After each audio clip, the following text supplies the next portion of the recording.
Nature Mantra BP sugar thyroid reversal Nature మంత్రతో సాధ్యం.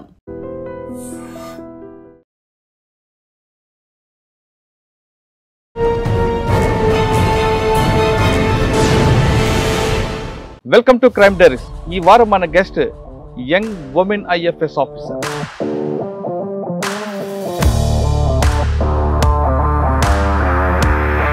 పేరు శ్వేతా బొడ్డు, డిఎఫ్ఓ, చంద్రపూర్ డిస్ట్రిక్ట్, మహారాష్ట్ర.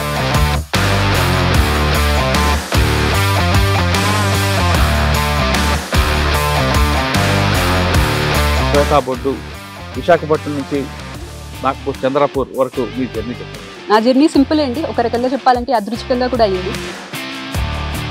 అక్కడి నుంచి ఐటీ ఖరగ్పూర్కి వెళ్ళాను. వెళ్ళిన తర్వాత అక్కడ ప్రీప్లేస్మెంట్ ఆఫర్ వచ్చింది. నేను ముంబైలో జాబ్కి జాయిన్ అవుదామని అనుకునే టైంకి మా అమ్మకి క్యాన్సర్ డయాగ్నోసిస్ అది రావడం జరిగింది. నాకు ఒక చెల్లి ఉంది. చెల్లికి మాటలు రావు. యాజ్ ఇన్ చిన్నప్పుడు హైపోథైరాయిడిజం రావడం వల్ల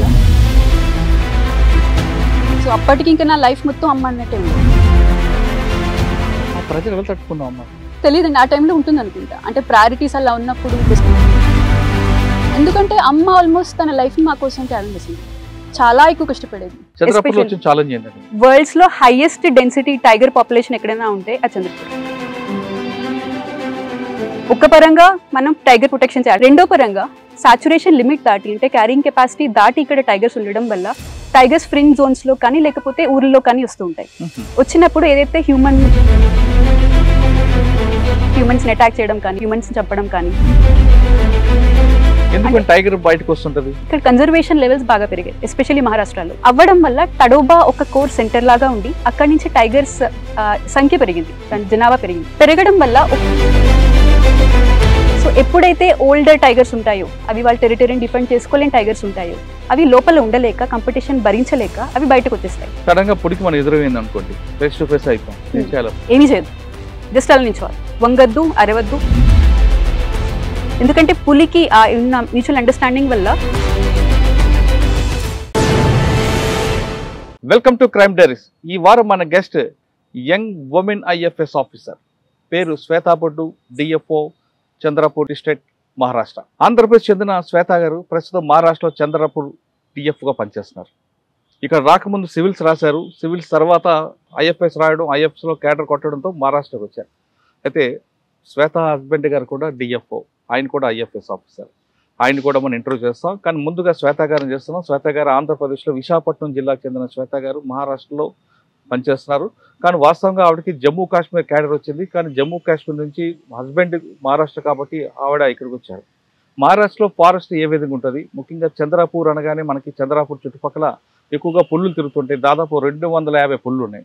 అంటే చంద్రపూర్ ఒకటే కాకుండా పక్కన తడబా ఫారెస్ట్కి శ్వేత గారి హస్బెండ్ ఆనంద్ రెడ్డి గారు పనిచేస్తున్నారు. ఆయనతో తర్వాత తడబా గురించి అడుగుదాం.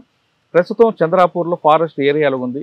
ఇక్కడ ఎంక్రోచ్మెంట్ ఎలా కాపాడతారు, ఎంక్రోచ్మెంట్ జరగకుండా ఫారెస్ట్ని, రిజర్వ్ ఫారెస్ట్ని ఎలా కాపాడుతుంటారు, చంద్రపూర్లో చుట్టుపక్కల తిరుగుతున్న పులుల్ని సంఖ్య ఎలా పెరుగుతుంది, ఆ కారిడార్ ఏ విధంగా ఉందనే విషయాల్ని శ్వేత గారు తెలుసుకున్నాం. శ్వేత గారు నమస్తే అమ్మ. మహారాష్ట్రలో తెలుగు అమ్మాయి, పక్క తెలుగింటి ఆడపడుచు, విశాఖపట్నం పక్క, అందరూ డౌట్ లేదు. కానీ మరాఠీ మాత్రం పెరిగింది అంతా విశాఖపట్నం. కానీ మరాఠీలో కూడా అప్లా అని బాగానే మాట్లాడుతున్నారు.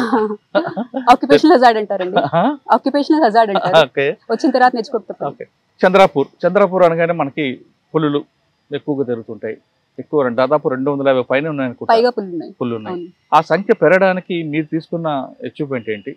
పులులు పెరిగిన తర్వాత ఇక్కడ అంటే ఎకో సిస్టమ్ కూడా డెవలప్ అవుతుంది కాబట్టి ప్రజలు ఏ విధంగా వస్తారు, ఫారెస్ట్ ఎలాగ ఎకో సిస్టమ్ డెవలప్ అవుతుంది, పులుల వల్ల ప్రజలకి గ్రామాలకు వెళ్ళినప్పుడు అటాక్ చేయడం అన్నట్టు జరగకుండా పబ్లిక్లో వీరి చుట్టుపక్కల అంటే ఫారెస్ట్ చుట్టుపక్కల ఉన్న గ్రామాలందరూ కూడా వాళ్ళకి ఎలాగ ఎవరేజ్ తీసుకొస్తారు, అడవి తమ పరిధి దాటకుండా రావడానికి, వాటి టెరైన్ నుంచి బయటికి రాకుండా వాటికి ఏ విధంగా ట్రైనింగ్ ఇస్తుంటారా లేదా, ఇవన్నీ విషయాలు చెప్పే ముందు శ్వేతా బొడ్డు విశాఖపట్నం నుంచి నాగ్పూర్, చంద్రపూర్ వరకు మీ జర్నీ చెప్పండి. నా జర్నీ సింపుల్ అండి. ఒక రకంగా చెప్పాలంటే అదృష్టంగా కూడా అయ్యింది. నేను పుట్టింది పెరిగింది విశాఖపట్నంలోనే. నా 10th 12th క్లాస్ వరకు నేను విశాఖపట్నంలో చేశాను. 10th క్లాస్లో district first rank, state 8th rank అలా రావడం వల్ల సడన్గా చాలా కాలేజెస్ వాళ్ళు వచ్చి మీ అమ్మాయిని పంపించండి అంటే ఐఐటీ కోచింగ్ ఇస్తాం అదంతా అని చెప్పి ఇంటికి వచ్చారు. ఇంకో ఇంటికి వచ్చారు కదా అని చెప్పి సరే ఐటీలో జాయిన్ అవుతామని చెప్పి నేను వెళ్ళి 11th 12th కోచింగ్ తీసుకోవడం జరిగింది అక్కడ వైజాగ్లోని శ్రీ చైతన్య జూనియర్ కాలేజ్ అక్కడే చదువుకున్నాను. సంపత్ వినాయక్ అసల్పేట అక్కడ చదువుకున్నాను. అక్కడి నుంచి ఐటీ ఖరగ్పూర్కి వెళ్ళాను. వెళ్ళిన తర్వాత అక్కడ ప్రీ ప్లేస్మెంట్ ఆఫర్ వచ్చింది. నేను ముంబైలో జాబ్కి జాయిన్ అవుదామని అనుకునే టైంకి అప్పుడు మా అమ్మకి క్యాన్సర్ డయాగ్నోసిస్ అది రావడం జరిగింది. అంటే అమ్మకి అప్పుడు మీరు ఇంటర్మీడియట్ అప్పుడు వచ్చిందా లేదంటే? లేదు, కాలేజ్ అయిన 2 నెలలకి అమ్మకి క్యాన్సర్ డయాగ్నోసిస్.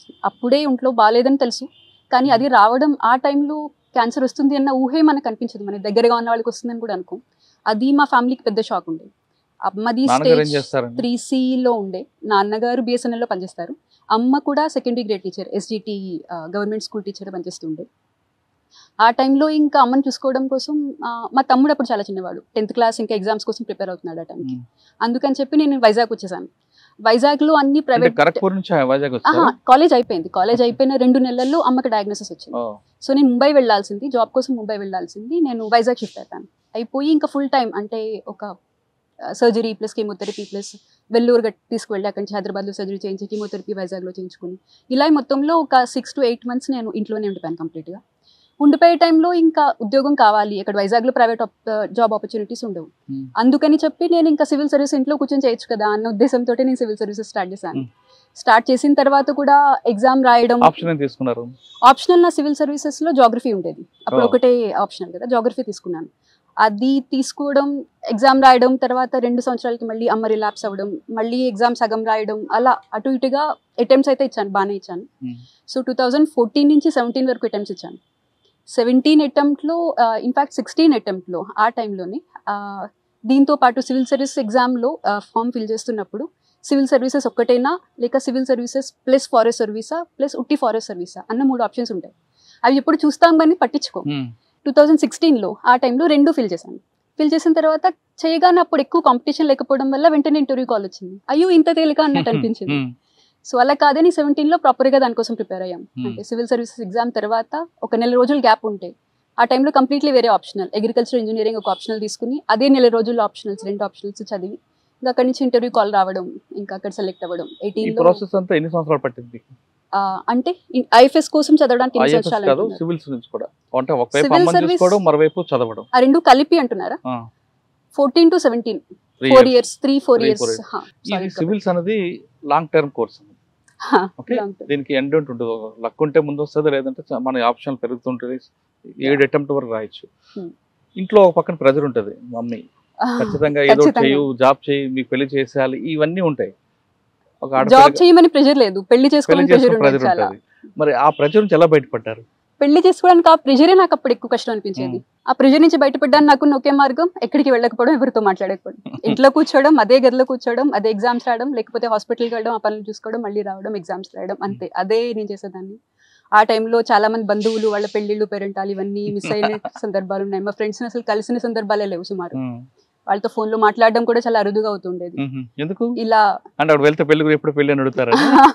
పెళ్లి ఎప్పుడని ఫ్రెండ్స్ అడుగుతారని కాదు, ఓవరాల్ ఇంకా ఐసోలేషన్ ఒక జోన్ లోకి వచ్చేసిన తర్వాత ఇంకా అందులోనే ఉంటారు. ఇంకా అక్కడి నుంచి బయటకు రావడానికి ఏదో సర్వీస్ వస్తే తప్ప, అలా ఉంటే తప్ప ఇంకా ఆ జోన్ లో అలా ఉండిపోతారు. అది చాలా మందిలో చూసాను, అలా నాకు కూడా అయింది. అంటే కరోనా రాకముందే కరోనా రాకముందే లాక్డౌన్. కరెక్ట్. సరే, IFS రాయాలనుకున్నారు, రాశారు. ఫస్ట్ దీంట్లో ఇంటర్వ్యూ వచ్చిందా మీకు?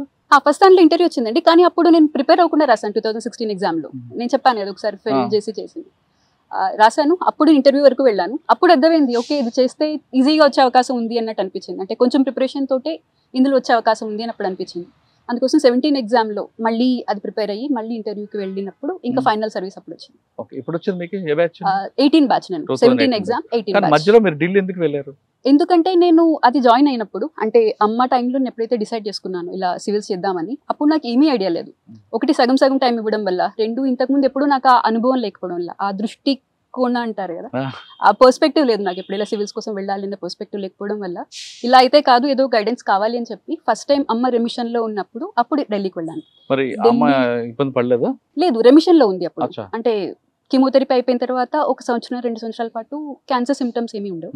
ఆ టైంలో నేను ఢిల్లీ వెళ్ళాను. ఢిల్లీలో అదే టైం మళ్ళీ 2 సంవత్సరాల్లో అక్కడే వెళ్ళాను. వచ్చేసరికి అంటే అమ్మకి మళ్ళీ ఎప్పుడైతే వెనక్కి రిలాప్స్ అయిందో, సెకండ్ టైం రిలాప్స్ అయిందో, అప్పుడు మళ్ళీ వెనక్కి వచ్చాను. సో అమ్మతో పాటే నేను ఎక్కడ ఉండడం, ఎక్కడ చదవడం, ఎలా అటెంప్ట్ ఇవ్వడం, అలాంటివి అలా జరుగుతున్నాయి. అంటే అమ్మతో ఒకవైపు అమ్మ, ఒకవైపు మీ నా కెరీర్. ప్రయారిటీ అప్పుడు అమ్మ ఉండేది. ఎందుకంటే అమ్మ సెంట్రల్.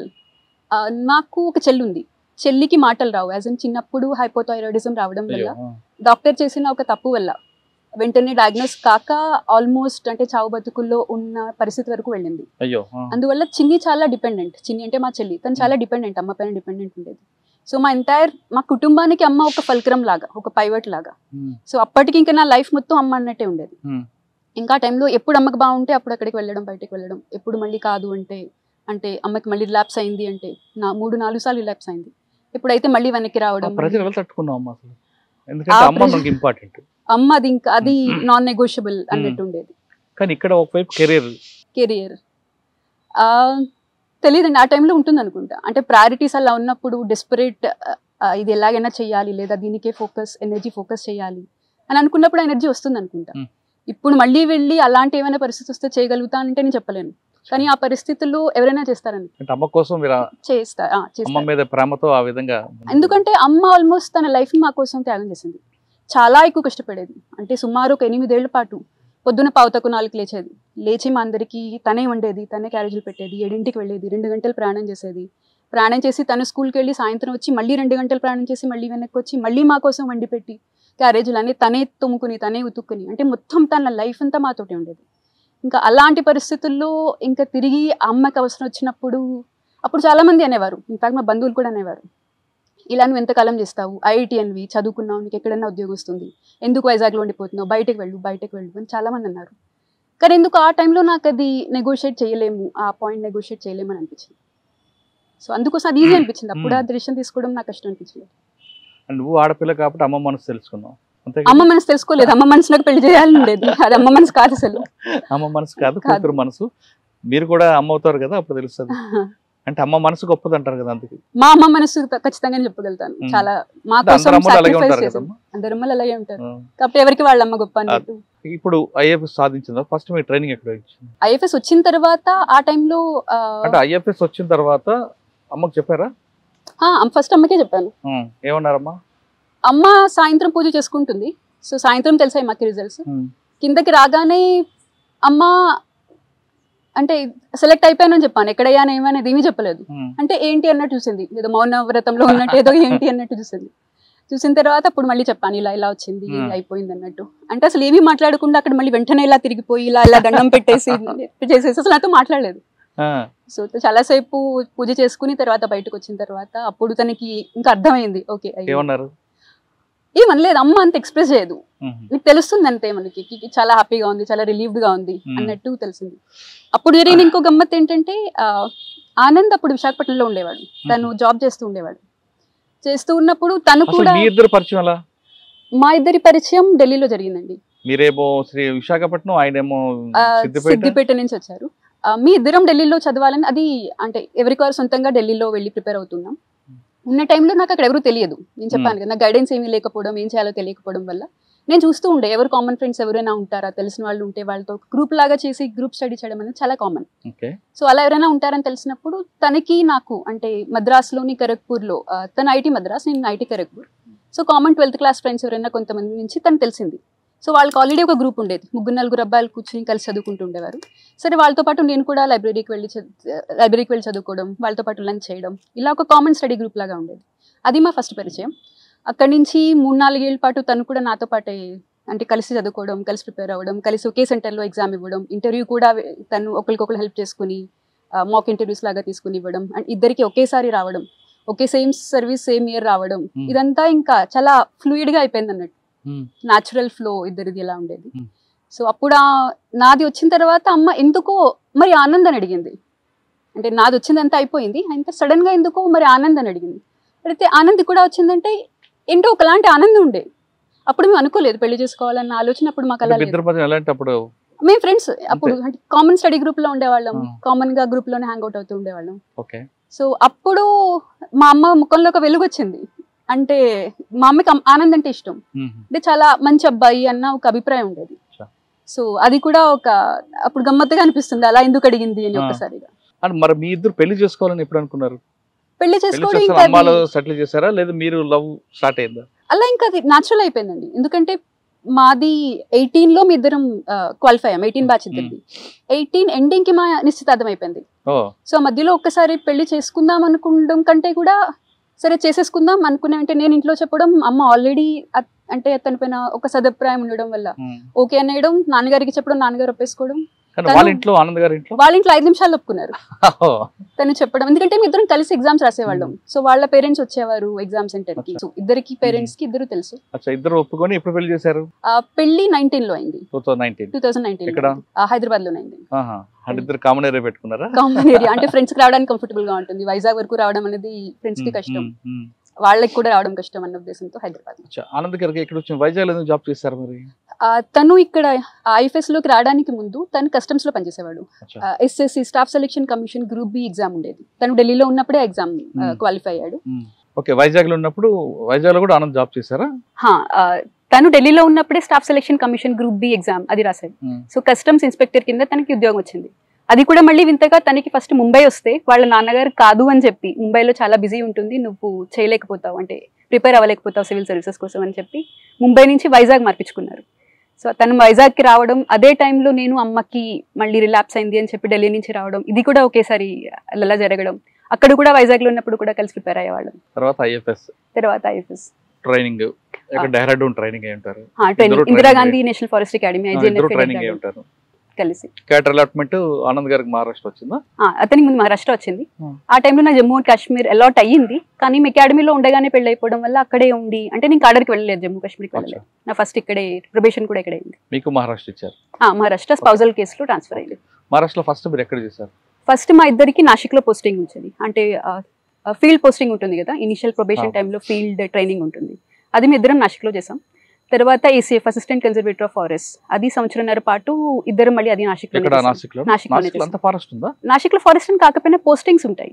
ఇక్కడతో పోలిస్తే నాసిక్ లో ఫారెస్ట్ తక్కువ, ఏరియా తక్కువ, కానీ పోస్ట్ ఫిల్ చేయాలి కాబట్టి, అంటే ఆ టైంలో ఆ ఏసీఎఫ్ పోస్ట్ వేకెంట్ ఉండడం వల్ల. మీరు బీట్ ఆఫీసర్ కూడా చేశారు ట్రైనింగ్? బీట్ ఆఫీసర్ నుంచి ట్రైనింగ్ వస్తుంది కదా? Beat officer, range forest officer అంటారు మహారాష్ట్రలో, ఆర్ఎఫ్ఓ పోస్టింగ్ ఉంటది. మీరు ఎప్పుడైనా నైట్ డ్యూటీలు చేశారా? చాలా చేసామండి, చాలా తిరిగేవాళ్ళం. నైట్ స్టాఫ్ తో పట్టుకుని, అంటే ఫుడ్ పాట్రోలింగ్ చేసిన రోజులు కూడా ఉన్నాయి. లేదా వెహికల్ తీసుకుని రాత్రి పూట్ల ఏదైనా వెహికల్స్ అన్నిటిని ఆపి వాటిని చూసి ఏం చేస్తున్నారు, ఎక్కడికి వెళ్తున్నారు, వీళ్ళ రూట్స్ ఏంటి, ఒకవేళ వెళ్తే ఏ రూట్స్ వీళ్ళు ఫాలో అవుతారు, అక్కడ గస్తీ పెట్టించడం లేకపోతే ఆపించడం. ఎస్పెషల్లీ దివాళీ, పోలా ఇలాంటి టైంలో ఎప్పుడైతే ఎక్కువ జరుగుతుంటుందని తెలుసు, వాళ్ళతో పాటు వెళ్ళడం చాలా చేసాం. చాలా బాగుంటుందండి, ఎక్సైటింగ్ ఉంటుంది. ఫస్ట్ పోస్టింగ్ లో మీకు వచ్చిన ఛాలెంజ్ ఏంటి? ఫస్ట్ పోస్టింగ్ లో మాకు వచ్చిన ఛాలెంజ్ ఎక్కువ అవకాశం రాకపోవడం అండి. ఎందుకంటే 2020లో ఈ పోస్టింగ్ చేశాను. ఆ టైంలో కోవిడ్ పీక్ లో ఉండే. సో మొత్తం డిపార్ట్మెంట్ అంతా ఒక స్టాండ్ స్టిల్ లాగా ఉండేది. ఒక ప్రొటెక్షన్ పని తప్ప వేరే ఏమీ చేయ అవకాశం ఉండేది కాదు అప్పుడు. సో ఆ టైంలో నేను తెలుసుకుందల్లా ఫీల్డ్ స్టాఫ్ తో ఎలా ఉండాలి, అంటే నా కింద ఉన్న రేంజ్ లో మొత్తం ప్రతి గార్డ్ పేరు నేను గుర్తుపెట్టుకునేదాన్ని. అంటే వాళ్ళతో పర్సనల్ గా మాట్లాడితే వాళ్ళు ఎలా రియాక్ట్ అవుతారు, ఇలా మ్యాన్ మేనేజ్మెంట్ ఏదైతే ఈ సర్వీస్ కి అవసరం ఉంటుందో అది నేను నా ఫస్ట్ టైం అక్కడే నేర్చుకున్నాను. అది చాలా నేను చెప్పాను కానీ మంచి ఎక్స్పీరియన్స్. కానీ మీరు విశాఖపట్నం నుంచి పుట్టి పెరిగారు, మన చుట్టుపక్కల అడవి, సముద్రం తప్ప మనకు అడవి. అటువంటిది మీరు ఈ ఏరియాలోకి రావడం, అడవి అనగానే అందరికీ చెట్లు నరకడం కొట్టడం అనుకుంటారు, కానీ ఇది ఒక ప్రకృతి, దాన్ని ఎంజాయ్ చేసే వాళ్ళు చాలా ఎంజాయ్ చేస్తారు. ఆ నేచర్ ఎంజాయ్ చేయడం అనేది చాలా అదృష్టంగా ఉంటుంది. ఆ అదృష్టం మీకు వచ్చింది, ఉద్యోగ రూపాయలు వచ్చింది. మీకేమనిపించింది రాగాన నిశ్శబ్దం వాతావరణం, ఆ పక్షుల కిలకిలలు, చెట్లు, మంచి స్వచ్ఛమైన గాలి, వాడిని చూసి ఎంజాయ్ చేశారా? మనం విశాఖపట్నంలో ఉన్నాం, మనకు అసలు సముద్ర ఘోష లేదు, ఢిల్లీలో ట్రైనింగ్ తీసుకున్న సౌండ్లు లేవు, ఆ పొల్యూషన్ లేదని బాధపడ్డారు? మామూలుగా ఐఎఫ్ఎస్ అనేది జనరల్ గా తెలియదు, అంటే ఎక్కువ మంది దీనికి అప్లై కూడా చేయరు. ఇన్ఫాక్ట్ నాకు ఎంత తెలియదంటే, నా ఇంటర్వ్యూలో ఒక 5 పక్షుల పేర్లు చెప్పమంటే మా ఇంటర్వ్యూ బోర్డులో 5 చెప్పిన్నారు, నాకు 5 అసలు గుర్తు రాలేదు. సో ఆలోచించి పీకాక్ అని చెప్పాను. చెప్తే ఇంకా వాళ్ళు వెయిట్ చేస్తున్నారు, ఇంకా చెప్పు అన్నట్టు వెయిట్ చేస్తున్నారు. నాకు అసలు ఏం గుర్తు రావట్లేదు, ఎందుకు గుర్తు రావట్లేదు తెలియదు, కానీ ఆ స్ట్రెస్ లో నాకు గుర్తు రాలేదు. ఇంకా చాలాసేపు వీళ్ళు వదిలేటట్టు లేరని చెప్పి ఇంకా కాకి అన్నాను. అన్న తర్వాత అసలు ఒకతను నవ్వినట్టు నాకు చిన్నగా అనిపించింది. అందులో తెలుగు ఇంకా ఏమీ చెప్పలే. అయినా సరే ఆ ఇంటర్వ్యూలో మార్కులు బాగానే ఇచ్చారు అనుకోండి. కానీ నేను చెప్పే ఉద్దేశం ఏంటంటే, ఈ సర్వీస్ గురించి చాలా మంది తెలియదు, ఇప్పుడిప్పుడే పైకి వస్తున్న సర్వీస్. ఇప్పుడు మీరు అన్నట్టు ఫారెస్ట్ సర్వీస్ అంటే వచ్చి పక్షుల కిలకిలా రావాలు మనకి తెలుస్తాయి, అలాంటిది ఇక్కడికి వచ్చిన తర్వాత కాదు అని తెలిసింది. ఇక్కడ వేరే సర్వీస్ లో చూసినట్టే ఇక్కడ కూడా మెయిన్ మనం చేసేది మ్యాన్ మేనేజ్మెంట్. మీరన్న పక్షుల్ని చూసేది లేదా పెట్రోలింగ్ చేయగలిగేది ఎక్కువ గార్డ్ లెవెల్, లేదా ఫారెస్టర్ RFO లెవెల్ వరకు ఇది చెల్లుతుంది. ఓకే. ఆ తర్వాత నుంచి పైకి వచ్చాక ఇక్కడ కూడా ఓవరాల్ అవే మీటింగ్ అటెండ్ అవ్వాలి, లేదా ఫైల్స్ క్లియర్ చేయడం, లేకపోతే డెసిషన్స్ తీసుకోవడం ఇలాగే ఉంటాయి.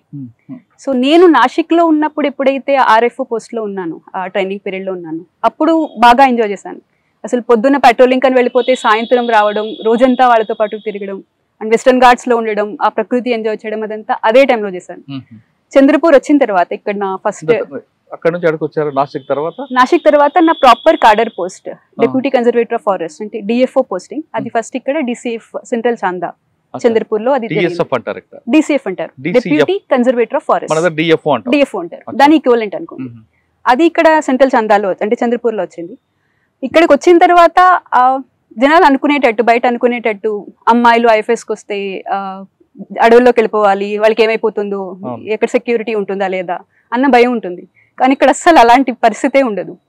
అంటే మీటింగ్లు వీటన్నిటి నుంచి మీరు ఫీల్డ్కి వెళ్ళాలంటే మీరు టైం వేరేగా తీసుకోవాల్సి వస్తుంది. అంటే వెళ్ళే అవకాశం తక్కువ ఉంటుంది. వర్క్ ఉంటుంది.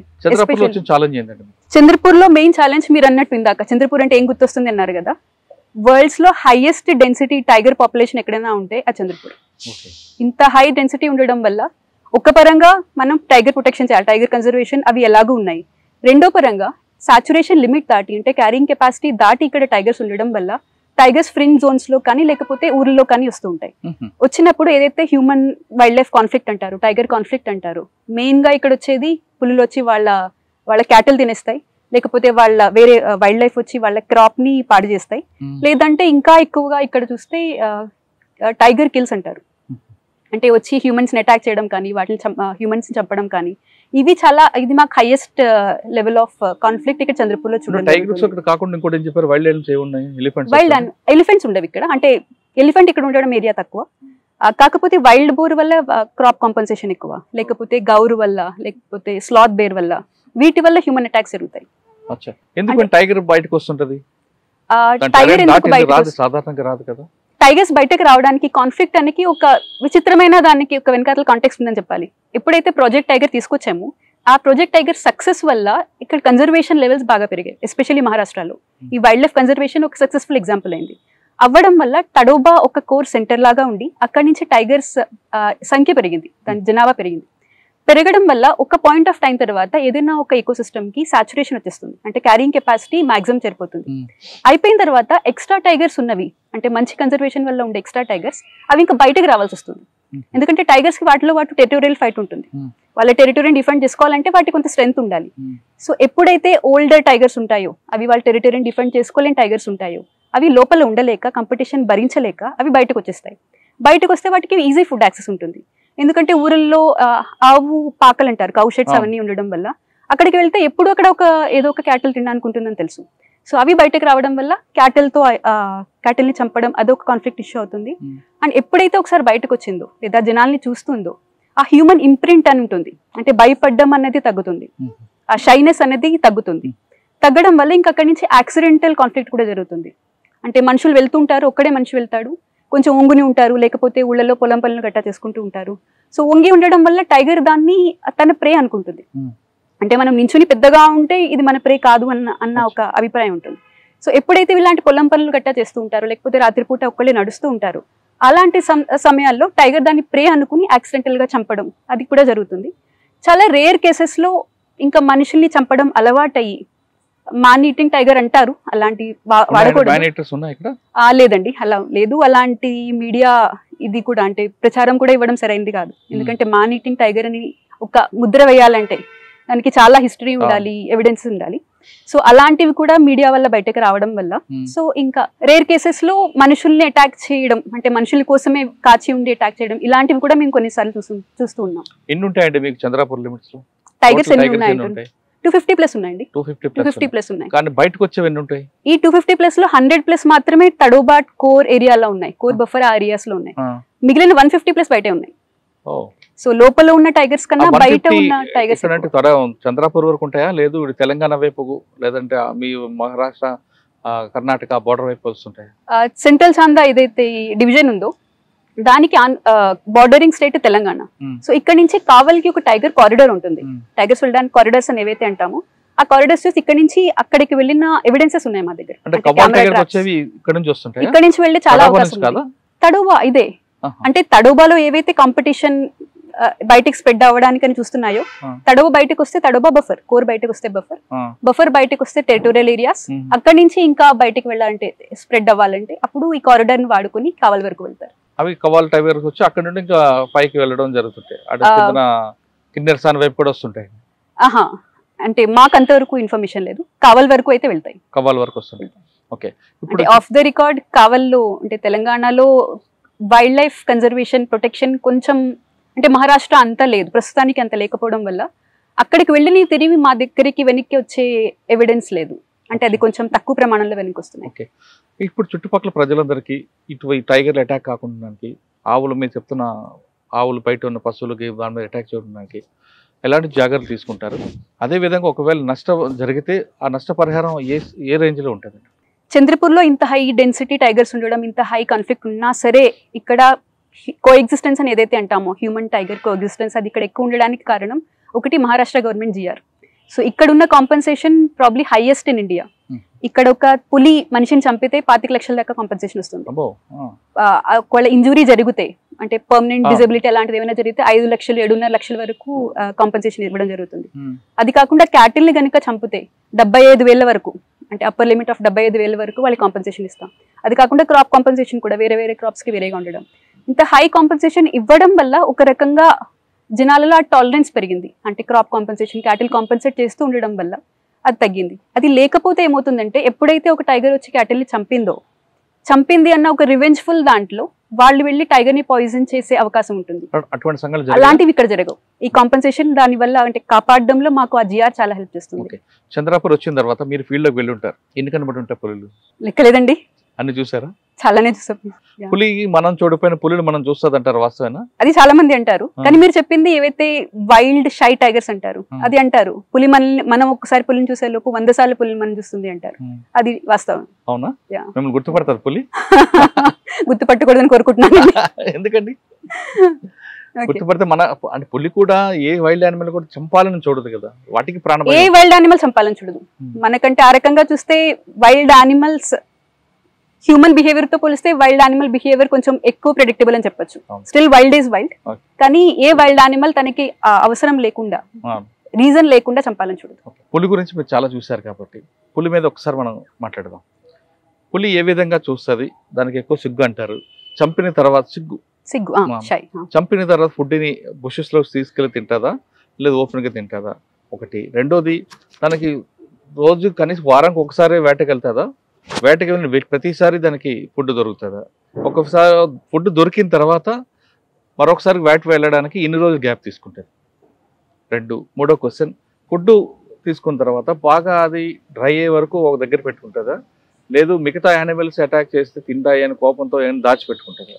టైగర్ రాజా లాంటి ఒక మాజెస్టిక్ ఎపెక్స్ ప్రెడేటర్ అంటారు. సో టైగర్ వచ్చి ఏదైనా ఒక ప్రాణిని చంపినప్పుడు మామూలుగా అనుకున్నట్టు దాని సక్సెస్ రేట్ చాలా తక్కువ. లేదు, చాలా సక్సెస్ రేట్ చాలా తక్కువ, 10%, అంటే 1 in 10 times దాని సక్సెస్ రేట్ ఉంటుంది. సో అందుకోసం పులి చాలా స్ట్రాటజిక్ గా చూసుకుంటుంది. అంటే ఎదురుగా మీకు ఒక చిన్న జింక పిల్లను లేకపోతే చిన్న హెయిర్ అలాంటివి ఏమైనా కనిపిస్తే పులి దానిపైన అటాక్ చేయదు. ఎందుకంటే అటాక్ చేస్తే పోయే ఆ ఎనర్జీ దాని నుంచి వచ్చే మీట్ ఎనర్జీతో కాంపెన్సేట్ కాదు. అందుకోసం పులికి చాలా ఫేవరెట్, అట్లీస్ట్ ఈ ల్యాండ్స్కేప్ లో పులికి ఫేవరెట్ ఉండేది గౌర్. ఎందుకంటే చూడడానికి మ్యాజెస్టిక్ గా ఉంటుంది, చాలా ఎక్కువ మీట్ ఉంటుంది. సో ఒక అటెంప్ట్ లో అది మొత్తం ఎనర్జీగా వాడి అది చంపితే దానికి ఎక్కువ రోజుల వరకు దానికి కావాల్సిన మీట్ వస్తుంది. ఒకసారి చంపిన తర్వాత పులి 10 రోజుల వరకు చంపకుండా అంటే మళ్ళీ తినకుండా ఉండగలుగుతుంది. సో ఆ రకంగా చూస్తే నెలకి 3-4 సార్లు దానికి వేటాడాల్సిన అవసరం ఉంటుంది. ఇది రెగ్యులర్ టైగర్స్ కోసం, రెగ్యులర్ పులి. ఒకవేళ పిల్లలు ఉన్న తల్లి ఉన్న టైగరస్ కనుక చేయాలనుకుంటే మీరు అన్నట్టు టైగరస్ కూడా తీసుకువెళ్ళదు, అంటే అప్పుడే పుట్టిన పులి పిల్లలు కూడా తీసుకువెళ్ళదు. అది ఒక చోట కేవ్ లాంటిది కానీ ఒక సేఫ్ ఏరియాలో వాటిని అక్కడ ఉంచి ఇది వెళ్ళి వేటాడి తీసుకొచ్చి దానికి తినిపిస్తుంది. అండ్ మీరు అన్నట్టు పులులు దాన్ని చంపి ఇంకెవరైనా వచ్చేసి అవి తినేస్తాయేమో అన్న భయంతో, అది పులి బిహేవియర్ కాదు. పులి దాన్ని అది తింటుంది, అది తినగా మిగిలిందే ఎవరైనా వచ్చి తినాలి తప్ప అది వేరే వాళ్ళ కోసం చూడదు. అంటే వేరే వాళ్ళు తిన్నప్పుడు వేరే జంతువులు తింటే ఊరుకుంటే చూస్తూ ఊరుకోదు కదా. కానీ వేరే జంతువులు తినవు కదా, అంటే ఒక జింకను వేటాడింది, ఓకే, కొంత పాటు తిని బయటకు వెళ్తుంది, వాటర్ కోసం వెళ్తుంది సాధారణంగా. ఆ పార్ట్ అలాగే ఉంటది. ఆ పార్ట్ ని నక్కలో ఇంకో వేరే వచ్చాను అడవి కుక్కలు తినడానికి ప్రయత్నం చేస్తే ఊరుకుంటుందా చూస్తే ఖచ్చితంగా ఊరుకోదు, అది ఎలాగూ ఉంది. కానీ ఒక టైగర్ కి దాని టెరిటరీ డిఫరెంట్ చేసుకోవడం తెలుసు, దాని మార్కింగ్ తోటు అది ఎప్పుడు దాని ప్రెసెన్స్ చెప్తూనే ఉంటుంది. సో అది కాకుండా కూడా తినే ఉంటాయి. ఎలాగో మనకి తెలిసిన వీటికి ఏదో ఒక పదం ఉంటుంది, జాకల్ ఫాక్సెస్ ఇవన్నీ కూడా పులి తినగా వదిలినవి తినే జంతువుల కూడా ఉన్నాయి, అవి ఉన్నాయి. కానీ యాజ్ సచ్ పులి అది తిన్న తర్వాత మిగిలినవి వేరే తింటాయి తప్ప. పులి తన టెరిటరీని ఎలాగ ఐడెంటిఫై చేస్తారు? అంటే ఈ ప్రాంతం నాది అని చెప్పడానికి, అంటే కొంతమంది అంటే చెట్ల మీద గొర్రెలతో రబ్ చేస్తారా, లేదు టాయిలెట్ వెళ్ళి యూరిన్ ఆ స్మెల్ ద్వారా ఐడెంటిఫై చేస్తారా? పులి territorial animal, tiger is a territorial animal. So దాన్ని డిఫెండ్ చేసుకోవడం కోసం ఎంత స్ట్రాంగ్ అయితే అది ఎంత ఎక్కువ ఏరియాని దాన్ని క్లెయిమ్ చేసుకుంటుంది. ఒక రాజులాగా ఎంత స్ట్రాంగ్ రాజు ఉంటే అంత ఎక్కువ ఏరియా ఇది నాది అంటాడు, ఇది నా రాజ్యం అంటాడు. అలాగే పులికి కూడా అంత ఎక్కువ ఏరియా డిఫెండ్ చేసుకుంటున్నప్పుడు అది ప్రతి రోజు దాన్ని మార్కింగ్ లో చాలా ఎక్కువ టైం స్పెండ్ చేస్తుంది. సో మార్కింగ్ చేయడానికి ఒకటి మీరు అన్నట్టు టైగర్ యూరిన్. సో ప్రతి చోట మీరు చూస్తే కూడా అది పులి బిహేవియర్ లో సో దాన్ని ఫాలో అవుతూ ఉంటే ప్రతి చోట వెళ్తుంది, కొంచెం యూరిన్ ఆ ఏరియాలో వదిలేస్తుంది, మళ్ళీ కొంచెం దూరం నడుస్తుంది, మళ్ళీ ఇంకొంచెం ఏరియా, అలా మొత్తం దాన్ని టెరిటరీని డిఫరెంట్ మార్క్ చేసుకుంటుంటుంది. ఈ మార్క్ చేసుకున్న దాంట్లో వేరే ఇంకేదైనా టైగర్ వస్తే అది మళ్ళీ షో ఆఫ్ స్ట్రెంత్ లాగా. ఫీమేల్ టైగర్స్ ఎలా ఆ ఏరియాలో అలౌడ్ అవుతాయి, కానీ వేరే టైగర్ ఏమైనా వస్తే ఈ వాసన బట్టే వాళ్ళ మధ్య ఉన్న కాన్ఫ్లిక్ట్ కానీ టెరిటోరియల్ ఫైట్స్ కానీ ఈ వాసన స్మెల్ అనేది చాలా కీలకం. అది ఒకటి. రెండో క్వశ్చన్ మీరు అనేది బార్క్ ఇచ్చేయడం, బార్కింగ్ కూడా, బార్కింగ్ ఈ యూరిన్ మార్కింగ్ ఈ రెండు వాటి టెరిటరీ డిఫెన్స్ లో అవి వాడే ఒక టెక్నిక్స్. ఇప్పుడు మీరు చెప్తున్నట్టుగా చుట్టుపక్కల వచ్చేవన్నీ చూస్తుంటే మీరు ఫీల్డ్లోకి వెళ్ళినప్పుడు ఎప్పుడైనా పులి ఎదురుపడడం, అది అటాక్ చేస్తుంది భయపడడం అనేటువంటి సంఘటనలు జరిగాయి మీకు? వెళ్ళినప్పుడు నేను ఇందాక చెప్పినట్టుగా ఏ పులులు కానీ ఏదైనా వైల్డ్ లైఫ్ వాటికి అవసరం లేకుండా అటాక్ చేయదు. సో ఎప్పుడైనా వెళ్ళినప్పుడు మనం మన తరపు నుంచి కొన్ని జాగ్రత్తలు తీసుకోవాలి. అంటే ఇప్పుడు రాత్రిపూట ఒక్కళ్ళు వెళ్ళడం, ఈవెన్ లేకపోతే జంగిల్లోకి వెళ్ళినప్పుడు కూడా అడవిలోకి వెళ్ళినప్పుడు కూడా ఒక్కళ్ళు వెళ్ళడం అనేది మనం ఆపాలి, అవాయిడ్ చేయాలి. రెండోది వెళ్ళిన తర్వాత కూడా పులికి తన హైట్, ప్రే హైట్ అనేది ఒక అందాజా ఉంటుంది. సో ఆ హైట్లో వంగడం, అక్కడ కూర్చోవడం, అంటే ఒక బుషెస్లో ఏదైనా దాక్కున్న చోటు నుంచి మనం ఉన్నట్టు, అంటే మనం ఏం చేయడం వల్ల దానికి మనం ప్రే అన్నట్టు అనిపిస్తాము, తినే వస్తువు అన్నట్టు అనిపిస్తాము, అలాంటి పనులు మనం అవాయిడ్ చేస్తే పులి మనల్ని ఏమైనా చేస్తుందన్న భయపడాల్సిన అవసరం లేదు. అండ్ ఎప్పుడైనా పెట్రోలింగ్కి వెళ్ళినప్పుడు సాధారణంగా ఒక్కళ్ళు వెళ్ళరు, ఇద్దరు మనుషులు కలిసి వెళ్తారు, లేకపోతే సౌండ్లు చేసుకుంటూ వెళ్తారు, కర్రతో ఇలా పెట్రోలింగ్ చేసేవాళ్ళు యూజువల్లీ లాఠీతో అలాగా చేసుకుంటూ వెళ్తారు. ఇలాంటివి చేయడం వల్ల ఇప్పుడు సడన్ గా పులికి మనం ఎదురైంది అనుకోండి, ఫేస్ టు ఫేస్ అయిపోం, ఏమీ చేయొద్దు, జస్ట్ అలా నించోవాలి, వంగద్దు, అరవద్దు, వెనక్కి పరిగెట్టద్దు, ఏమీ చేయొద్దు, జస్ట్ అలా నించోవాలి. ఎందుకంటే పులికి ఆ ఉన్న మ్యూచువల్ అండర్స్టాండింగ్ వల్ల ఇది మన ప్రే కాదు అన్న ఒక అండర్స్టాండింగ్ ఉంటుంది, దాన్ని మనం అలా ఉండాలి. అది చెప్పడం తేలిక, ఎప్పుడైనా పులి మన ఎదురుగా వస్తే అంత ధైర్యం ఉండడం కష్టం, కానీ ఐడియల్ వే అయితే ఏమీ చేయదు. ఓకే, కానీ కొంతమంది ఫారెస్ట్ ఆఫీసర్లు పులిగా ఒకవేళ ఎదురు పడితే పులికి ముందు నడిచినప్పుడు ఒక బొమ్మ వెనక పెట్టుకుని నడుస్తుంటారు. మీరు ఇందాక అన్నట్టు ఎంత అయితే పెద్దగా ఉంటుందో, అంటే ఒక మనిషి లేదా ఒక వస్తువు ఎంతైతే దాన్ని పెద్దగా కనిపిస్తూ ఉంటుందో అది అంత తక్కువ అవకాశం ఉంటుంది పులికి అది ప్రే అనుకునేలాగా. ఫర్ ఎగ్జాంపుల్ నీకు ఎక్కడైనా ఒక పులి లేదా ఒక స్లాత్ బేర్ ఈ రెండు కలిసాయి అనుకోండి, మీరేమనుకుంటున్నారు? ఏది దేని చూసి భయపడుతుంది అనుకుంటారు? పులి భయపడుతుంది. స్లాత్ బేర్ చూస్తే పులి భయపడుతుంది అనుకుంటున్నారా? కాదా? అవునా? చూసారా మీరు ఎప్పుడైనా? సైజ్ బట్టి ఉంటుంది. స్లాత్ బేర్ చిన్నది ఉండి పులి పెద్దది ఉంటే స్లాత్ బేర్ భయపడుతుంది. అదే హైట్ బట్టి అయితే దీనికే భయపడుతుంది. స్లాత్ బేర్ పెద్దది ఉంటే మీరు ఇన్ఫాక్ట్ చూస్తే ఎప్పుడైనా ఈ రెండు ఒకటి దాంతో ఒక ఎదురు పడితే స్లాత్ బేర్ సడన్ గా ఏం చేయదు, పరిగెట్టదు, పారిపోదు, ఏమీ చేయదు, జస్ట్ ఇలా రెండు కాళ్ళపైన నించుని చేతులు ఇలా అంటే పెద్దగా చూపిస్తుంది, అంటే తన బాడీ ఉన్నదానికన్నా పెద్దగా చూపించడానికి చూస్తుంది. దాంతో ఓకే పులికి అర్థమవుతుంది ఇది నాకన్నా పెద్దది, లేదా ఇది నేను అటాక్ చేసి చంపే ఆ పరిస్థితి కాదు అనేది దానికి అర్థమవుతుంది. సో అలా చేయడం వల్ల ఆ భయం ఉంటుంది, మీరు ఇందాకలు అన్నట్టు వెనకాతల అది పెట్టడం వల్ల. సో దాంతో ఒక ఇదేంటంటే ముందు నడుస్తున్నప్పుడు మన ముందు ఏముందో మనకు తెలుస్తుంది, కానీ పులి వెనకాతల నుంచి అటాక్ చేస్తుంది, ఎప్పుడైనా అటాక్ చేస్తుంది ఇక్కడ పట్టుకుని అటాక్ చేస్తుంది. అలా జరగకుండా ఉండడానికి ఏం చేస్తారంటే, అంటే ఒక పైలట్ లాగా ఇక్కడ స్టార్ట్ చేశారు. సో వెనకాతల మొహం పెడితే ఇది ఒక మనిషి, అతని ముఖం ఇంత పైన ఇంత ఎత్తులో ఉంది, ఇది ఇక్కడి నుంచి కనిపిస్తుంది అన్న ఒక హైట్ అంచనా వల్ల పులి అటాక్ చేసే అవకాశం తగ్గుతుంది అన్న ఉద్దేశంతో ఇది స్టార్ట్ చేయబడింది. ఇక్కడ చంద్రపూర్ స్టార్ట్ చేశారు. సక్సెస్ అయింది. అమ్మ గురించి చెప్పండి, అమ్మ ఎలా ఉన్నారు? ఎప్పుడు అమ్మది లాంగ్ స్ట్రగుల్ అండి, 8-9 years వరకు స్ట్రగుల్ అయ్యి ఇంకా చివరిలో అది డయాగ్నోస్ అయినప్పుడు అడ్వాన్స్ స్టేజ్లో డయాగ్నోస్ అయింది. అందువల్ల చివరిలో చాలా స్ట్రగల్ తోటి 2022లో చనిపోయారు. ఏమనిపించింది చనిపోయినప్పుడు? అక్కడే ఉన్నారా మీరు? ఒకటి నా పెళ్ళి చూడగలిగిందమ్మా, నాకు ఉద్యోగం రావడం చూడగలిగింది, నాసిక్ కూడా వచ్చింది ఒకసారి, మేము తీసుకొచ్చి అక్కడ కలిసి ఉన్నాం. అంతవరకు కనీసం అంటే అది కూడా జరుగుతుంది అన్న ఆ హోప్ లేకుండే ఫస్ట్ టైం డయాగ్నోస్ అయినప్పుడు. సో అంతవరకు బాగానే అనిపించింది. కానీ ఎంతన్నా అంటే ఇప్పుడు ఇక్కడ చూడలేకపోయింది కదా, ఇప్పుడు ఇలా నాతో ఉండలేకపోయింది కదా అన్నది ఆ బాధ ఉంటుంది. అది ఇంకా తీర్చలేని ఆ బాధ అది. నాన్నగారు ఇప్పుడు వైజాగ్లోనే ఉన్నారు. చెల్లి ఎవరి మీద డిపెండ్? చెల్లి నాన్నగారి వాళ్ళ అత్తలు, ఇద్దరు అత్తలు అక్కడే ఉంటారు, ఒకళ్ళు ఇంట్లోనే ఉంటారు, ఒకళ్ళు అదే. తమ్ముడు ఇప్పుడు ఎంఎస్ చేస్తున్నాడు. చంద్రపూర్లో మీ మార్క్స్ మీకే ఉందండి, మీ అచీవ్మెంట్ ఉంది? చంద్రపూర్లో ఎక్స్పీరియన్స్ అసలు చాలా వైడ్ ఎక్స్పీరియన్స్ అండి. నేను చాలా గ్రేట్ఫుల్ నాకు అసలు ఆపర్చునిటీ వచ్చినందుకు. ఎందుకంటే ఐఎఫ్ఎస్ అన్నప్పుడు జనాలు తెలియదని అనుకున్నాం కదా, ఇది ఒక హైబ్రిడ్ సర్వీస్ లాంటిది. అంటే ఏదైతే అడ్మినిస్ట్రేటివ్ సర్వీస్లో డెవలప్మెంటల్ యాక్టివిటీస్ పైన ఫోకస్ ఉంటుందో, అదే పోలీస్లో లా అండ్ ఆర్డర్కి సంబంధించిన ఇది ఉంటుందో ఫోకస్ ఉంటుందో, ఇక్కడ రెండిట్లో హైబ్రిడ్ ఉంటుంది. ఇక్కడ మీరు డెవలప్మెంటల్ యాక్టివిటీస్ చేయగలుగుతారు, విలేజెస్ కానీ ట్రైబల్స్ కానీ ఆ యాక్టివిటీస్ చేయగలుగుతారు. అలాగే ఇక్కడ లా అండ్ ఆర్డర్ రిలేటెడ్ అంటే టైగర్ పోచింగ్, దాని కేసు ఇన్వెస్టిగేషన్ అవి కూడా చేయగలుగుతారు. సో నాది రెండు మెయిన్ అచీవ్మెంట్స్ అని చెప్పగలుగుతానండి, అట్లీస్ట్ నా ఎక్స్పీరియన్సెస్ ప్రకారం. ఇక్కడ నేచర్ ఎడ్యుకేషన్ సంబంధించి బొటానికల్ గార్డెన్ అని ఒక పెద్ద ప్రాజెక్ట్ స్టార్ట్ చేశారు. అది ఇంతకు ముందు ఇక్కడ ఉన్న ఎమ్మెల్యే ఫారెస్ట్ మినిస్టర్, ఇంతకుముందు ఫారెస్ట్ మినిస్టర్, అతని కాన్స్టిట్యుయెన్సీ ఇది చంద్రపూర్. సో అతన్ని స్టార్ట్ చేసిన ప్రాజెక్ట్ అది. నేను దాన్ని ఇనాగ్రేట్ చేయగలిగాం, అంటే ఒక టీంతో, మంచి టీంతో మేము దాన్ని ఇనాగ్రేట్ చేయగలిగాం. అది 250 కోట్ల ప్రాజెక్టు ఒక 6-7 ఏళ్ల వరకు నడిచింది.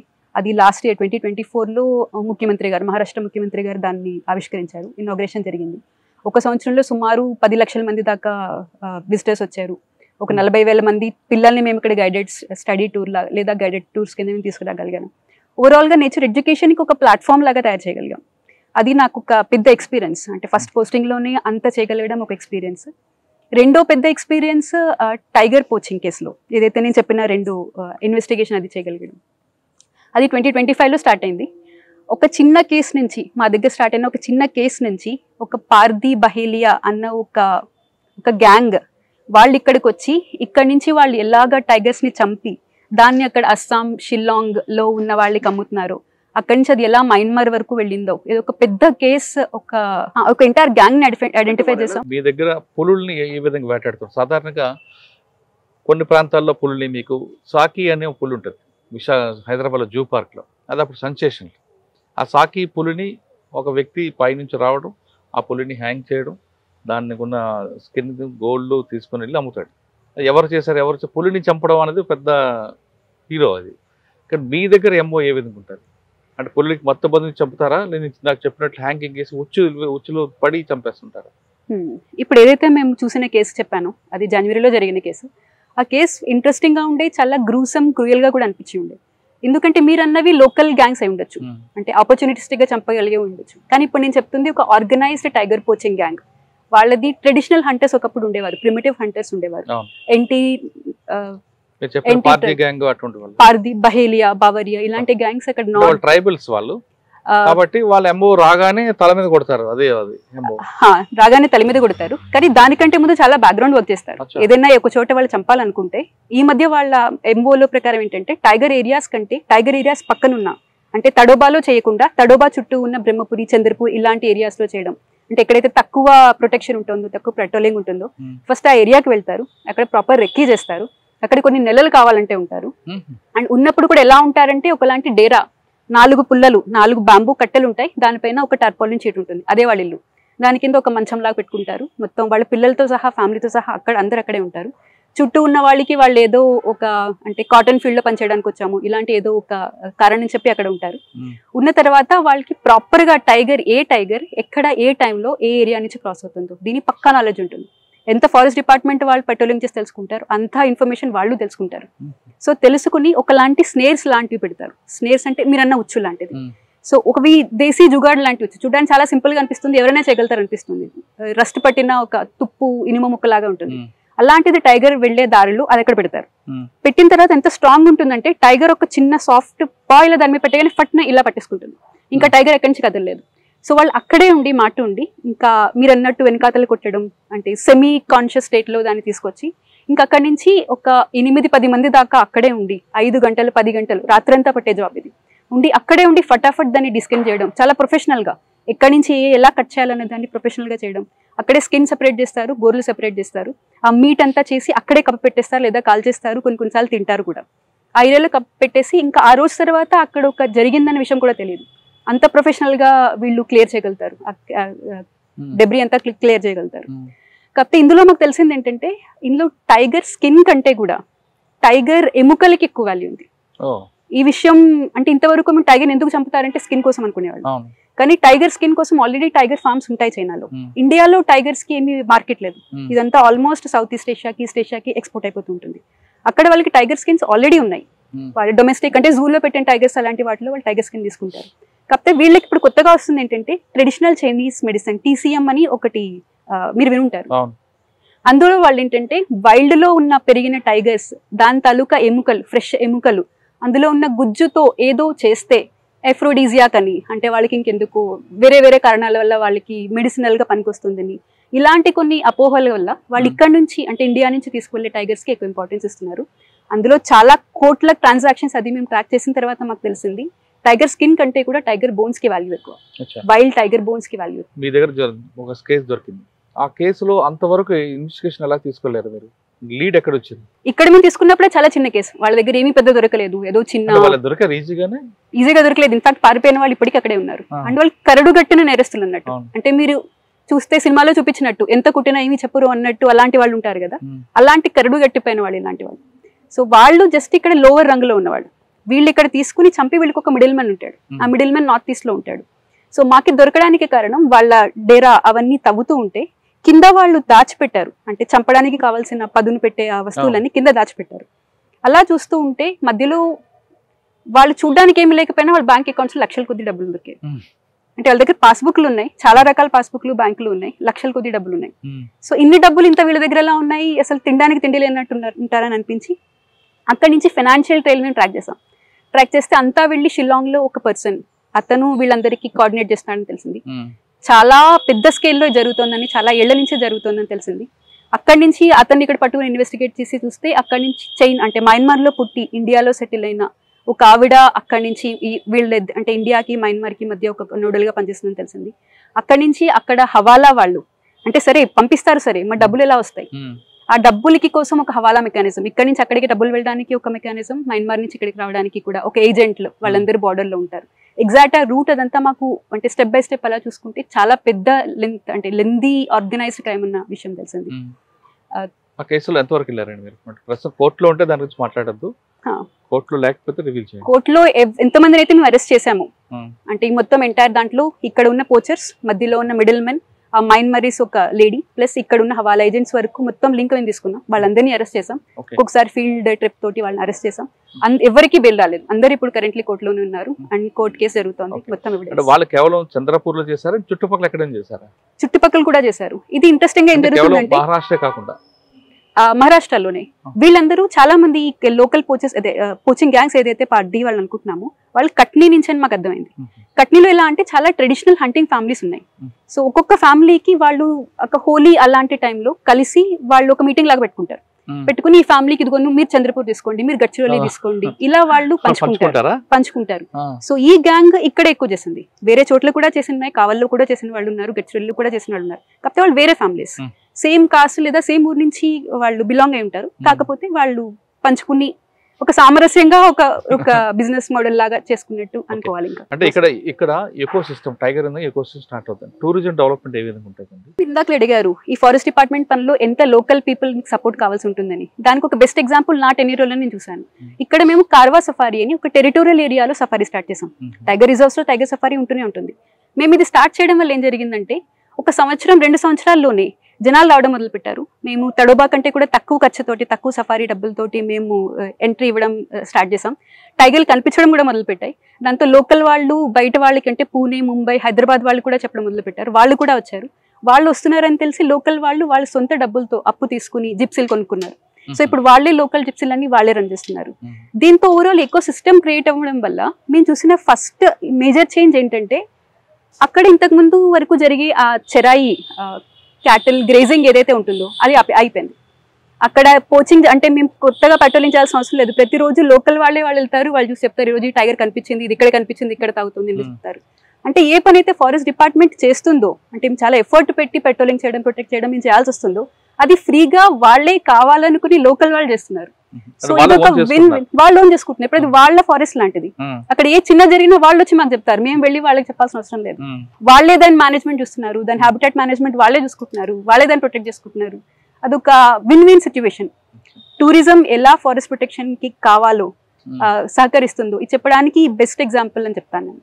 ఫైనల్గా చెప్పండి, ఈ డిపార్ట్మెంట్కి వచ్చారు, సముద్ర ప్రాంతం నుంచి అడవి ప్రాంతానికి వచ్చారు.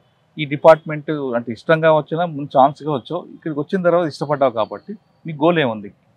కరెక్ట్ గా చెప్పారు. ఇక్కడికి వచ్చినప్పుడు ఒక ఉద్యోగం అనుకునే వచ్చాను, కానీ ఇక్కడికి వచ్చిన తర్వాత నాకు నిజంగా దీని గురించి అర్థమైంది, దీన్ని అప్రిషియేట్ చేయడం స్టార్ట్ చేశాను. గోల్ అంటే నాకు ఈ సర్వీస్ ఒక పెద్ద ప్లాట్ఫామ్ ఇచ్చింది, పెద్ద హ్యూజ్ రిసోర్సెస్ ఇచ్చింది. దీన్ని ఒక సెన్స్ ఆఫ్ పర్పస్ తోటి ఎంతో కొంత చేంజ్ తీసుకురావాలని చూస్తున్నాను. చాలా పెద్ద పెద్ద చేంజెస్ అని కాదు, ఒక చిన్న చేంజ్ ఒక కుటుంబానికి లేదా ఒక ఊరికి ఏ కొంచెం చేయగలిగినా సరే అది ఆ పర్పస్ లేదా నాకు వచ్చిన అవకాశానికి నేను జస్టిస్ చేశాను అనుకుంటున్నాను. అది చేయడమే నాకు. ఓకే, ఇక్కడ మరొక క్వశ్చన్ వస్తుంది మీకు. ఇటు ప్రొఫెషనల్, పర్సనల్ లైఫ్. ఆడపిల్లవైనా ఇంటికి వచ్చాక భర్తకు మన చేతిని వంట పెట్టాలి, ఇవన్నీ కూడా ఉంటాయి. మరి ఈ రెండు అంటే పర్సనల్ లైఫ్ని ప్రొఫెషనల్ ఎలా మేనేజ్ చేస్తున్నారు? మీరు చెప్పింది వ్యాలిడ్ క్వశ్చన్. ఇన్ఫాక్ట్ చాలా మంది కపుల్ ఎవరైతే సర్వీస్లో ఉన్నారో వాళ్ళు ఫేస్ చేసేదే ఇది. అందులో ఏంటంటే ఇట్ డిపెండ్స్ ఆన్ పార్ట్నర్ అండి. మీ పార్ట్నర్ ఎంత అండర్స్టాండింగ్ ఉంటారు, అంటే ఎంత మీ నుంచి ఎక్స్పెక్టేషన్స్ ఎలా ఉంటాయి అన్న దాన్ని బట్టి ఈ వర్క్ లైఫ్ బ్యాలెన్స్ జరుగుతుంది. ఒక రకంగా చూడాలంటే మహారాష్ట్రలో కనీసం స్పౌజల్ కేసెస్లో ఒక చోట పోస్టింగ్ ఇవ్వడం అన్నది ఇక్కడ ట్రెడిషనల్. ఆ రకంగా ఇబ్బంది ఉండదు. లైక్ మీ ఇద్దరం నాసిక్లోనే కలిసి పనిచేసాం, ఇక్కడ చంద్రపూర్లో కూడా కలిసి పనిచేస్తాం. అది కాకుండా ఉన్నది అంటే ఇంకా పార్ట్నర్ మధ్య అండర్స్టాండింగ్ ఎంత బాగుంది, అండర్స్టాండింగ్ బట్టే ఉంటుంది. మీ ఇద్దరిలో ఎవరు వంట చేస్తే మీకు ఇష్టం? అంటే ఆయన చేస్తారా లేదా మీరు చేసి పెడతారా? పోహా తప్ప ఏమీ చేయడం రాదు, సో ఇంకా క్వశ్చనే లేదు. మీకు పోహా తప్ప రాదు? తనకి పోహా. నేను ఈ మధ్య బాగానే చేస్తున్నాను అనుకుంటున్నాను. నాకు మీరు తను అడగండి, తను బాగా చెప్తాడు. అడుగుతా. కానీ ఇంటికి వచ్చాక కూడా ప్రొఫెషనల్ గా మాట్లాడుకుంటారా, లేదు పర్సనల్ లైఫ్ ఉంటారా? అలా లేదు, ప్రొఫెషనల్ గా డిస్కస్ చేస్తూ ఉంటాం. ఆ రోజు ఎలా జరిగింది, ఎందుకంటే ఇద్దరికి కామన్ గా ఉండేవాళ్ళు చాలా మంది ఉంటారు. ఎవరైనా బాసులు కానీ లేదా ఫ్రెటర్నిటీ కానీ ఇద్దరికి చాలా కామన్ ఉంటాయి. సో అది మాట్లాడుకుంటుంటాం. అది కాకుండా కూడా వేరే మాట్లాడుకోవడం ఇంపార్టెంట్ మీరన్నా ఆ బ్యాలెన్స్ తీసుకురావడానికి. ఎందుకంటే మొత్తం ఇంట్లో బయట అంతా అదే ఉంటే ఒకలాంటి ఆ రట్లో ఉండిపోకుండా బయటకు వెళ్ళడం, అంటే వి లైక్ ట్రావెలింగ్, సో బయటకు వెళ్తూ ఉంటాం. అది ఒకటి. లేకపోతే we like doing things together. Training నుంచి కూడా మేము చాలా హాబీస్ ఏవైతే ఉంది కలిసి చేస్తూ ఉన్నాం. ఇద్దరం కలిసి టేబుల్ టెన్నిస్ ఆడుతూ ఉంటాం. ఇన్ఫాక్ట్ తనే నాకు నేర్పించాడు టేబుల్ టెన్నిస్. సో ఇలాంటి హాబీస్ కూడా బయట ఉండడం అనేది ఇంపార్టెంట్. అంటే ప్రొఫెషనల్ లో కాకుండా ఇంటికి వచ్చాక రిలాక్స్ అవ్వడానికి ఏం చేస్తారు? టేబుల్ టెన్నిస్ ఆడడం ఇంకా వేరేగా ఇద్దరు కలిసి వంట చేయడం లేదంటే బయటికి వెళ్ళడం చేస్తుంటారు? నేను వంట చేస్తూ ఉంటాను, తను తింటాడు. అదొక హాబీ ఒకటి. లేదంటే రన్నింగ్ చేస్తాం కలిసి. ఇక్కడే స్టేడియం ఉంటుంది, అంటే ఇంటి ఎదురుగానే స్టేడియం ఉంటుంది. కలిసి వాక్కి వెళ్తాం, లేకపోతే రన్నింగ్ కోసం వెళ్తాం. లేదా టేబుల్ టెన్నిస్ ఇంతకుముందు ఆడుతూ ఉండేవాళ్ళం, ఇప్పుడు వంట చేయడం అలాంటివన్నీ. ప్రతి ఫేజ్లో ఏదో ఒకటి కొత్తగా ఉంటుంది. లేదా కలిసి ఏదైనా సిరీస్ చూస్తూ ఉంటాం. Okay, TV series. ఫైనల్గా చెప్పండి, ఫారెస్ట్ డిపార్ట్మెంట్లకి ఆయుధాలు ఉండవు కాబట్టి ఫారెస్ట్ డిపార్ట్మెంట్ నైట్ బీట్లు ఉంటాయని, ఇది రకరకాల రూములు ఉంటాయి. అమ్మాయిలకి సూటబుల్ కాదు అనేది కొంత వాడుతుంది. అంటే చాలామంది ప్రొఫెషన్లో వస్తుంటారు, ఇందులో కూడా నేను ప్రొఫెషన్లోకి వచ్చినట్లే. ఈ ప్రొఫెషన్లోకి రావాలనుకున్న అమ్మాయిలకి మీరు ఇచ్చే మెసేజ్? ఐఎఫ్ఎస్లోకి రావాలా వద్దా అని ఆలోచించే అమ్మాయిలకి నా సింపుల్ మెసేజ్, కమ్. ఇది ఒక ఫీల్డ్ పోస్ట్. ఈ ఫీల్డ్ పోస్ట్ వల్ల మీకు వచ్చే ఆ సెన్స్ ఆఫ్ పర్పస్ కానీ లేకపోతే ఆ సెల్ఫ్ కాన్ఫిడెన్స్ కానీ వేరే ఏ డెస్క్ జాబ్లోనూ రాలేదు. అండ్ ఇక్కడికి వచ్చిన తర్వాత కూడా వచ్చే మీ ప్లాట్ఫామ్ కానీ అమౌంట్ ఆఫ్ రీసోర్సెస్ కానీ ఒక సొసైటీలో చిన్న చేంజ్ తీసుకురావడానికి మీకు చాలా అవకాశాలు ఉంటుంది, అంత ఆపర్చునిటీ ఉంటుంది. అది మిస్ చేసుకోవద్దు. So definitely come, and if possible come to Maharashtra forest department. Forest డిపార్ట్మెంట్కి వచ్చే వాళ్ళు ఖచ్చితంగా అమ్మాయిలు అయితే ఖచ్చితంగా ఓకే, ఫారెస్ట్ డిపార్ట్మెంట్ రావాలనుకున్న అమ్మాయిలకు ఖచ్చితంగా రండి అంటున్నారు శ్వేత గారు. పర్టికులర్గా మహారాష్ట్ర ఫారెస్ట్ డిపార్ట్మెంట్ ఇంకా బాగుంటుంది. ఒక లక్ష్యంతో రావాలనుకునే వాళ్ళకి ఈ డిపార్ట్మెంట్ చాలా బెస్ట్ ప్లాట్ఫామ్ అంటున్నారు. ముఖ్యంగా ఆడపిల్లలు అయితే ఇందులో చక్కగా ఎంజాయ్ చేయొచ్చు. నేచర్ని ప్రేమించే వాళ్ళు, ప్రకృతి ప్రేమించే వాళ్ళు కూడా ఈ డిపార్ట్మెంట్ రండి అంటూ శ్వేత గారు సలహా ఇస్తున్నారు. ఇది వారం శ్వేత ఐఎఫ్ఎస్ గారితో ఎక్స్క్లూజివ్ ఇంటర్వ్యూ. వచ్చే వారం మరో గెస్ట్తో మళ్ళీ కలుద్దాం. అంతవరకు నమస్తే. Thank you very much. And for more videos, please subscribe to iDream. Please subscribe to iDream. Please subscribe iDream. And please subscribe to iDream. For more videos, subscribe to iDream. Please like, share, and subscribe to the channel. Congratulations, iDream. Subscribe to iDream. Subscribe to iDream. So subscribe to iDream Media. iDream ki iDream team andarki huge congratulations. Please subscribe iDream Media. Please subscribe to iDream. Subscribe iDream. Please subscribe to iDream. iDream అంటే నా కళల channel subscribe చేసుకున్నారు, నోరు తిరుగుతలేదు, మీరైతే గంట గుర్తు కొట్టండి. For more such videos, please subscribe to iDream. Subscribe to iDream. Please subscribe to iDream. Please subscribe iDream Media. Please do subscribe to iDream. Please subscribe to iDream Media. For best entertainment and information, please subscribe iDream. And don't forget to subscribe to iDream.